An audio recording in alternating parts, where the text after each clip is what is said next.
سورہ ابراہیم آیت نمبر 22 میں اللہ پاک فرماتا ہے، جب حساب کتاب کا کام فیصل ہو چکے گا تو شیطان کہے گا، جو وعدہ اللہ نے تم سے کیا تھا وہ تو سچا تھا، اور جو وعدہ میں نے تم سے کیا تھا وہ جھوٹا تھا، اور میرا تم پر کسی طرح کا زور نہیں تھا۔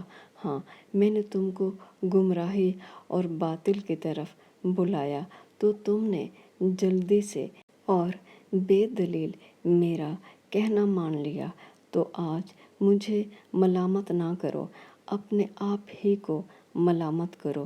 نہ میں تمہاری فریاد رسی کر سکتا ہوں اور نہ تم میری فریاد رسی کر سکتے ہو۔ میں اس بات سے انکار کرتا ہوں کہ تم پہلے مجھے شریک بناتے تھے۔